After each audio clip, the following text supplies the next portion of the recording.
તો સુરતના ઉધના ચંદ્રદીપ સોસાયટીમાં આગનો બનાવ, જ્યાં ગ્રાઉન્ડ પ્લસ 3 માળની ઇમારતમાં આગ લાગી હતી. પતરાના શેડ નીચે યાનનો જથ્થો હોવાથી આગે ભીષણ રૂપ ધારણ કર્યું હતું. ત્રીજા માળે લાગેલી આગ બીજા, પહેલા અને ગ્રાઉન્ડ ફ્લોર પર પ્રસરી હતી. ફાયર વિભાગે જહેમત બાદ આગ પર કાબૂ મેળવ્યો. કોઈ વ્યક્તિ હાજર ન હોવાથી મોટી જાનહાનિ ટળી. તો ઉધના ચંદ્રદીપ સોસાયટીનો આ બનાવ, જેના દ્રશ્યો પણ સામે આવ્યા છે. ખૂબ જ ભયાનક આગનો બનાવ બન્યો. 3 માળની બિલ્ડિંગ કે જેમાં આગ લાગતા અફરાતફરી મચી હતી. યાનનો જથ્થો અહીં હાજર હોવાથી આગે વિકરાળ સ્વરૂપ ધારણ કર્યું હતું. 3 માળમાં આગ પ્રસરી જતા દોડધામ મચી હતી. ત્યારે હાલ આ સમાચાર, આગનો બનાવ બન્યો, જેના કારણે મોટું નુકસાન થયા હોવાની પણ શક્યતા છે. જોકે જાનહાનિ ટળ્યા હોવાની પણ વિગત છે.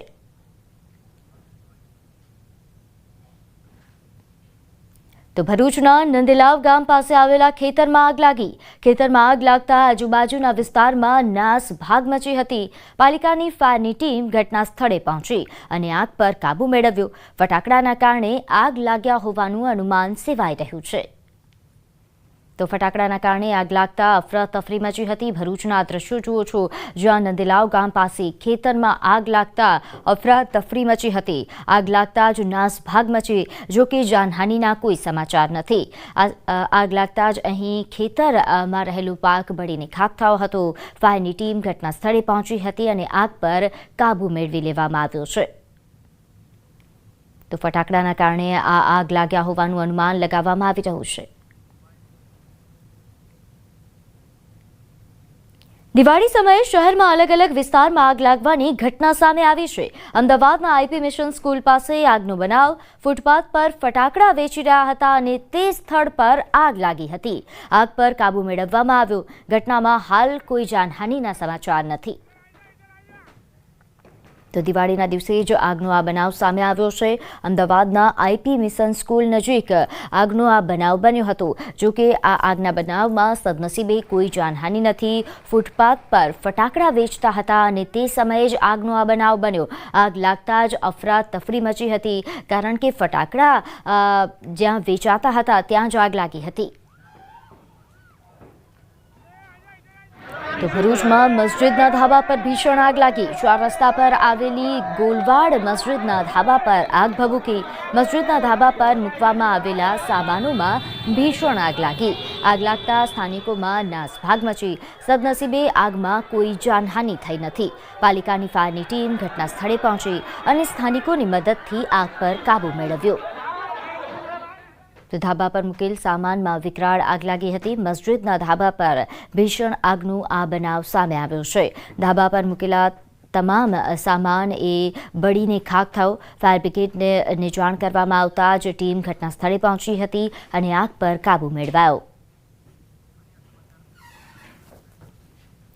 હવે નજર કરીએ અન્ય સમાચારો પર. તો જૂનાગઢમાં દિવાળીની રાત્રે હત્યાની ઘટના સામે આવી છે.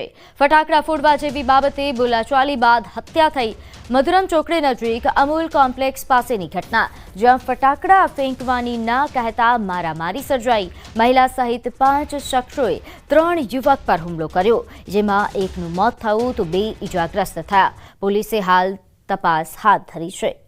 તો જૂનાગઢમાં ફટાકડા ફોડવા જેવી નજીવી બાબતે હત્યાનો બનાવ બન્યો, જેમાં એકનું મોત થયું તો 2 લોકો ઇજાગ્રસ્ત થયા છે. ફટાકડા ન ફેંકવા જેવી સામાન્ય બાબત પર મારામારી સર્જાઈ હતી, જેમાં મળતી માહિતી અનુસાર મહિલા સહિત 5 શખ્સોએ 3 યુવક પર હુમલો કર્યો હતો, જેમાં એકનું મોત થયું તો 2 ઇજાગ્રસ્ત થયા.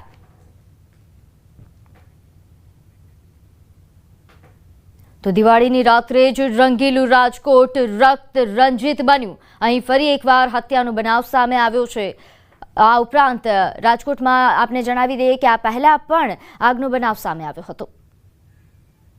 દિવાળીના પર્વ પર રાજકોટ રક્તરંજિત બન્યું. મોડી રાત્રે આંબેડકર નગર વિસ્તારમાં ટ્રિપલ મર્ડરની ઘટના બનતા સમગ્ર શહેરમાં ચકચાર મચી જવા પામી.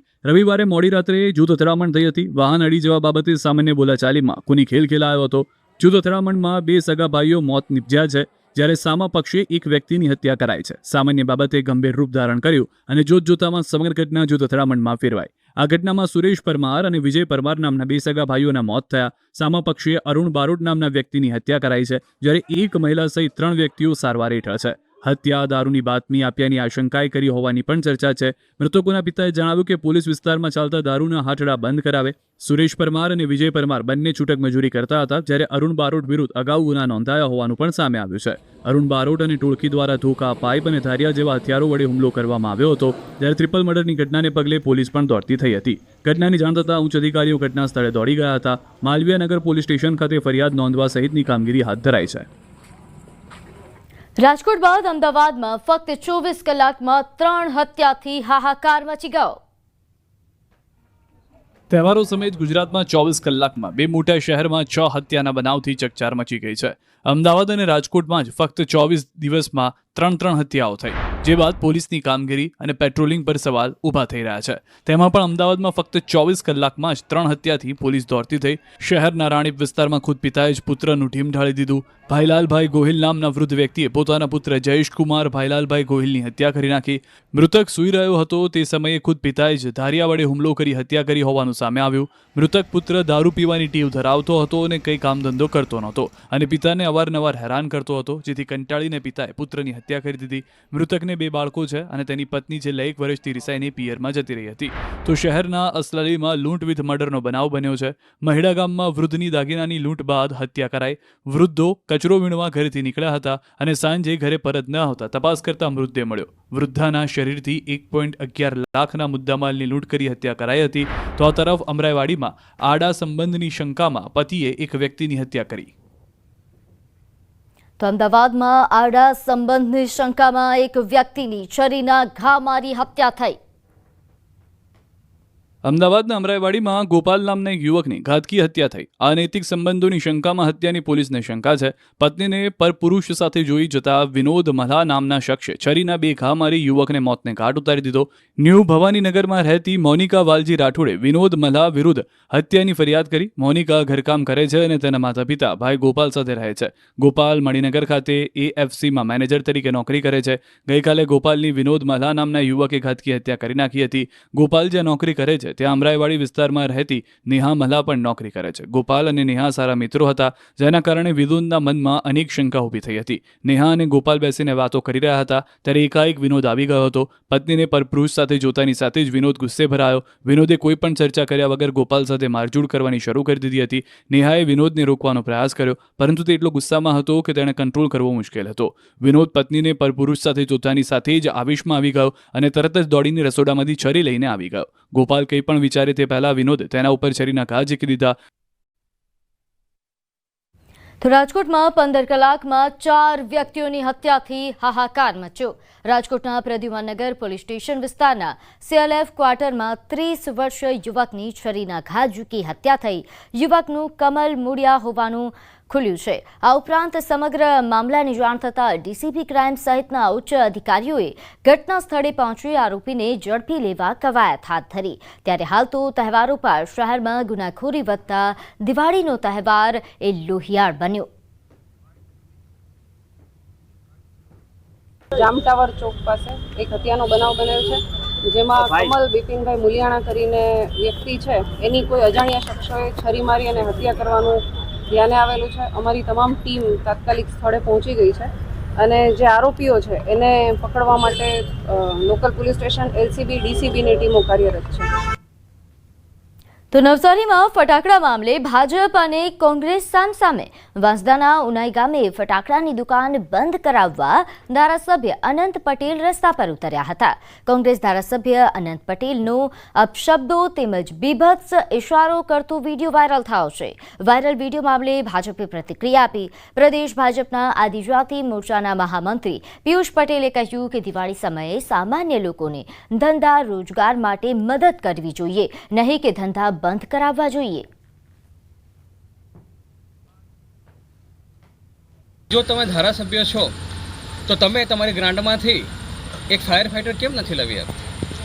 જ્યારે તમે જાહેર જનતા માટે વિચારો છો તો વાંસદાથી ઉનાઈ રોડ જે બિસ્માર હાલતમાં છે તે તમને કેમ નથી દેખાતો?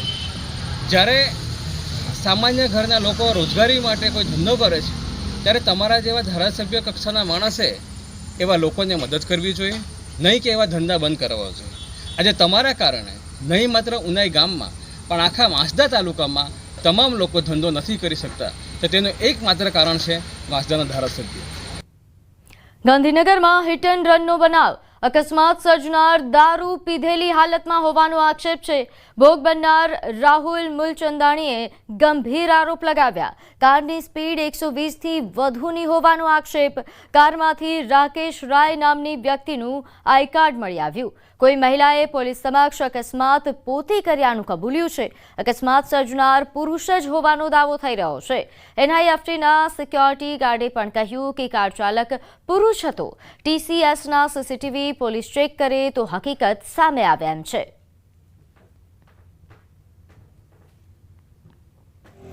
ગજીરોથી હું ઘરે જતો હતો અને હાઈટેક બાજુથી 120થી 130ની સ્પીડે એક એક્સ્ટર ગાડીએ મને ટક્કર મારી હતી અને એ ભાઈ ફૂલ પીધેલી હાલતમાં હતો અને એના પછી મારી ગાડીને ટક્કર મારીને એ રોંગ સાઈડ જઈને બીજા એક એક્ટિવાવાળાને રોંગ સાઈડમાં એ એક્ટિવાવાળાને એને ગાડી ઠોકી છે અને પછી ત્યાં જઈને એરો TCS આગળ ગયો છે અને એને પછી ગાડી રિવર્સ મારીને એરો નિફ્ટ કોલેજ આગળ જઈને એરો ભાગી ગયો છે. એ માણસ બે મહિલાઓ આવી છે અને એમણે એવું એક્સેપ્ટ કર્યું છે કે અમે જ ડ્રાઇવિંગ કરતા હતા અને અમે ડ્રિંક કરેલું છે. તદ્દન ખોટી છે. મારા જોડે પ્રૂફ બી પડ્યું છે કે જેન્ટ્સ આવ્યા હતા અને હું હોપ રાખું છું કે પોલીસ TCSના કેમેરા, G0ના કેમેરા, G2ના કેમેરા બધા ચેક કરવામાં આવે અને જેન્ટ્સ જ નીકળશે માણસ.